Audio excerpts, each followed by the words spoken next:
नमस्कार दोस्तों, स्वागत है। आपको हम बताने वाले उत्तर प्रदेश सरकार की तरफ से पेंशन को लेकर बहुत ही बड़ी अपडेट आ गई है। वृद्धावस्था पेंशन, विधवा पेंशन या दिव्यांग पेंशन का इंतजार कर रहे हैं तो यह वीडियो आपके लिए बहुत ही महत्वपूर्ण होने वाली है। क्या आपकी भी अप्रैल, मई, जून महीने की पेंशन अभी तक खाते में नहीं आई है? क्या आपका भी पुराना बकाया पैसा अटका हुआ है? और सबसे बड़ा जो सवाल है, क्या आपकी पेंशन सरकार ने हमेशा के लिए बंद कर दी? आज की इस वीडियो में आपको मैं सीधे सरकारी आदेश और ऑफिशियल लेटर के साथ लाइव सबूत दिखाने वाला हूं। आखिरी विभाग से इस वक्त क्या चल रहा है, आपका पैसा किस तारीख को आपके बैंक खाते में भेजा जाएगा। वीडियो को एक सेकंड के लिए भी आप लोग बिना स्किप किए देखिएगा, क्योंकि एक छोटी सी भी गलती आपकी पेंशन हमेशा के लिए बंद करवा सकती है।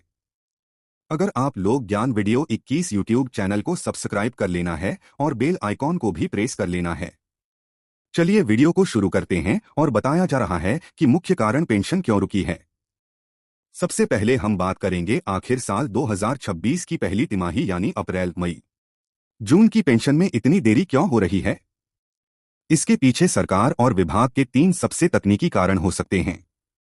पहला जो कारण है, बजट सत्र और वित्तीय वर्ष यानी साल 2026 से 27 के नए बजट और पहली किस्त को जारी करने के लिए शासन स्तर पर प्रशासनिक और तकनीकी प्रक्रियाएं चल रही हैं। दूसरा जो कारण है, SIA यानी यह नया स्पर्श पोर्टल जारी किया गया है। सरकार अब पेंशन भेजने के लिए एसिन स्पर्श नामक एक नए आधुनिक सॉफ्टवेयर माध्यम का इस्तेमाल कर रही है। जब भी कोई नया सिस्टम आता है तो डाटा ट्रांसफर करने में थोड़ा समय लगता है।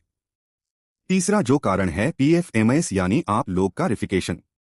इस बार सभी लाभार्थियों के खातों की जांच हो रही है PFMS के द्वारा। और दोस्तों, दोबारा से जांच करने के बाद, ताकि कोई फर्जी भाड़ा ना हो सके और पैसा सीधे आपके खाते में पहुंचाया जा सके। यहां पर दोस्तों, इसके लिए ऑफिशियल नोटिफिकेशन भी जारी कर दिया गया है फर्रुखाबाद की तरफ से। यहां पर देख सकते हैं, यह नोटिफिकेशन में बताया गया कि आप लोग की जो पेंशन है किस कारण से रुकी है और कब तक आपका पैसा आपके खाते में भेजा जाएगा। मैं तुम्हारे उन आंसुओं को भी जानता हूं जो तुमने लोगों से छिपाकर बहाए, और उन प्रार्थनाओं को भी सुना है जिन्हें तुमने बिना आवाज के अपने मन में कहा। तुमने कई बार सोचा कि तुम्हारा जीवन दूसरों की तुलना में अधिक कठिन क्यों है। तुमने यह भी पूछा कि जब तुम ईमानदारी से चलने की कोशिश करते हो तब भी परेशानियां तुम्हारा पीछा क्यों नहीं छोड़ती। मेरे बच्चे, हर संघर्ष का एक उद्देश्य होता है। जो रास्ता आसान होता है वह हमेशा मंजिल तक नहीं पहुंचाता, लेकिन जो रास्ता धैर्य, विश्वास और प्रेम से भरा होता है वह तुम्हें उस स्थान तक ले जाता है जहां तुम्हारा जीवन दूसरों के लिए प्रेरणा बनता है। जब तुम्हें लगे कि सब कुछ तुम्हारे विरुद्ध हो रहा है, तब याद रखना कि मैं तुम्हारे पक्ष में खड़ा हूं। यदि संसार तुम्हें अस्वीकार कर दे, तभी मेरा प्रेम तुम्हारे लिए कभी कम नहीं होगा। तुम मेरे लिए अनमोल हो। अपने मन में कटुता मत आने देना। जिन लोगों ने तुम्हें चोट पहुंचाई है उनके कारण अपने हृदय की भलाई मत खो देना। क्षमा करना कमजोरी नहीं बल्कि सबसे बड़ी शक्ति है। जो क्षमा करता है वह अपने मन को स्वतंत्र कर देता है। हर सुबह उठकर धन्यवाद कहना सीखो। धन्यवाद केवल बड़ी आशीषों के लिए नहीं बल्कि उस सांस के लिए भी दो जो तुम्हें मिली है, उस परिवार के लिए जो तुम्हारे साथ है, उस भोजन के लिए जो तुम्हें मिला है और उस अवसर के लिए जो आज तुम्हारे सामने है। यदि आज तुम्हारे पास कम है तो निराश मत हो।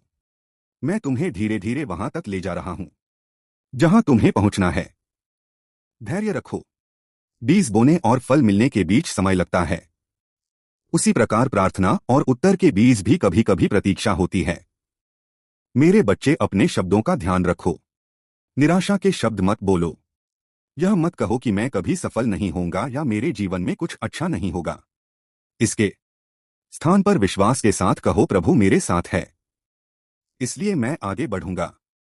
तुम्हारा भविष्य तुम्हारे भय से नहीं बल्कि तुम्हारे विश्वास से आकार लेता है। जब तुम मेरे ऊपर भरोसा रखते हो तब तुम्हारा साहस बढ़ता है और तुम्हारे कदम सही दिशा में चलते हैं। अपने परिवार से प्रेम करो। यदि किसी से मतभेद हो गया है तो पहले प्रेम से बात करने का प्रयास करो। कठोर शब्द रिश्तों को तोड़ते हैं, लेकिन नम्रता उन्हें जोड़ती है। लेकिन यहां पर देख सकते हैं, अब पूरे प्रदेश में पेंशन भुगतान की प्रक्रिया फिलहाल रुक गई है। जान और देखिए जानकारी के अनुसार इसका कारण ऐसे यानी कि सिंगल नोडल अकाउंट पोर्टल में आई तकनीकी समस्या बताई जा रही है। दोस्तों यहां पर उत्तर प्रदेश की ओर से पेंशन अपडेट को लेकर यह अपडेट सामने आई है क्योंकि कुछ दिन पहले पेंशन की जो राशि है वह कई सारे जिलों में ट्रांसफर होना शुरू हो चुका था। कई सारे जिलों के लाभार्थियों को पेंशन मिलना शुरू हो गया था। लेकिन अभी फिलहाल कुछ तकनीकी पोर्टल के दिक्कतों की वजह से पेंशन का जो भुगतान है वह सरकार द्वारा रोक दिया गया है। और फिर आप लोग यहां पर देख सकते हैं लिखा गला साफ करने की आवाज है। यही पोर्टल पीएफएमएस के माध्यम से पेंशन भुगतान की प्रक्रिया को आगे बढ़ाता है। पोर्टल में तकनीकी दिक्कत आने के कारण आगे का भुगतान फिलहाल बाधित हो गया है। दोस्तों पोर्टल में यानी कि वेबसाइट में तकनीकी दिक्कतों की वजह से जो पेंशन की राशि जारी होनी थी वो अभी रुक गया है। यानी कि पेंशन की राशि को अभी फिलहाल बाधित कर दिया गया है। अभी पेंशन की राशि जारी नहीं की जा रही है। लेकिन कब तक आप सभी को पेंशन की राशि मिलेगी, कब तक खाते में पेंशन का पैसा आएगा, इसकी पूरी अपडेट इस वीडियो में आपको बताएंगे। बस वीडियो को आप लोग गलती से भी स्किप मत कीजिएगा। दोस्तों अब यहां पर आगे ध्यान दीजिए। लिखा है बताया जा रहा है कि शुरुआत में ट्रायल के तौर पर कुछ लाख लाभार्थियों के खाते में राशि भेजी गई थी।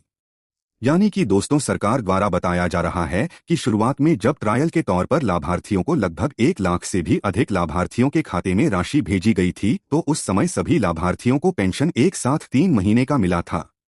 लेकिन यहां पर देख सकते हैं लिखा है उसके बाद सिस्टम में तकनीकी समस्या आने से आगे का भुगतान रुक गया है। यानी कि सरकार द्वारा जब ट्रायल के तौर पर 1 लाख लाभार्थियों को पेंशन दिया गया था तब तो 1 लाख लाभार्थियों को खाते में पेंशन मिल चुका था। लेकिन अब ट्रायल के बाद सिस्टम में कुछ तकनीकी समस्या आ गई है जिसकी वजह से सरकार द्वारा भुगतान को रोक दिया गया है। अगर आप चैनल पर नए हैं तो चैनल को सब्सक्राइब जरूर करें। जय हिंद जय भारत।